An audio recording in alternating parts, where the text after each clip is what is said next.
America के राष्ट्रपति Donald Trump ने हाल ही में चुनावी प्रक्रिया में बदलाव करने का आदेश दिया है। उन्होंने भारत की वोटिंग प्रणाली की प्रशंसा करते हुए कहा कि वे अमेरिका में भी भारत जैसी प्रणाली लागू करना चाहते हैं। अब इस पर कांग्रेस सांसद शशि थरूर की प्रतिक्रिया सामने आई है। शशि थरूर ने कहा कि भारत में 1952 से ही एक सशक्त मतदाता सत्यापन प्रणाली मौजूद है। नए आदेश के अनुसार अब अमेरिका में संघीय चुनावों में मतदान का अधिकार केवल अमेरिकी नागरिकों को ही मिलेगा, जिसके लिए नागरिकता का प्रमाण देना अनिवार्य होगा। भारत की चुनावी प्रणाली को अंतर्राष्ट्रीय स्तर पर मान्यता प्राप्त है। निश्चित रूप से दुनिया भर में इसकी सराहना होती है। अमेरिकी राष्ट्रपति द्वारा भारत को एक उदाहरण के रूप में स्वीकार करना यह दर्शाता है कि हमने सही दिशा में कदम उठाया है। यह हमारे लिए गर्व की बात है। उन्होंने आगे कहा, अमेरिका में दिलचस्प बात यह है कि वहाँ वोट डालने के लिए नागरिकता स्वयं घोषित करनी होगी, जबकि भारत में हमारे पास एक संगठित प्रणाली है। हमारे पास एकल सूची, पहचान पत्र और अन्य माध्यमों से मतदाता की नागरिकता सत्यापित की जाती है। यह प्रणाली 1952 से प्रभावी है। डोनाल्ड ट्रंप ने मतदाता सत्यापन की प्रक्रिया में भारत का उदाहरण दिया। Yeah, you see,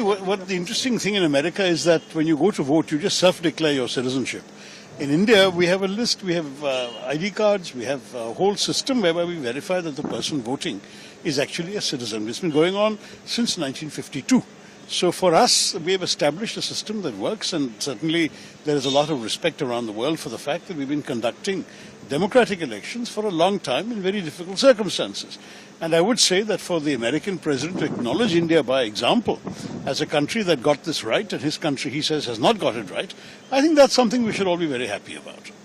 भारत में मतदान के दौरान मतदाता की पहचान के लिए वोटर आईडी कार्ड या अन्य सरकारी दस्तावेजों का उपयोग किया जाता है। इसके अलावा मतदान की प्रक्रिया इलेक्ट्रॉनिक रिकॉर्डिंग के साथ साथ पेपर ट्रेल के माध्यम से भी सुरक्षित रखी जाती है, जिससे चुनावी प्रणाली अधिक पारदर्शी बनी है। अब नए आदेश के तहत अमेरिकी मतदाताओं को पंजीकरण के दौरान नागरिकता का प्रमाण प्रस्तुत करना होगा, जिनमें पासपोर्ट जैसे दस्तावेज शामिल हो सकते हैं। इस आदेश के अनुसार अमेरिका के संघीय एजेंसियां, department of homeland security, social security administration और विदेश मंत्रालय अपने डेटा को चुनाव अधिकारियों के साथ साझा करेंगी, जिससे मतदाता सूची में गैर अमेरिकी नागरिकों की पहचान सुनिश्चित की जाएगी।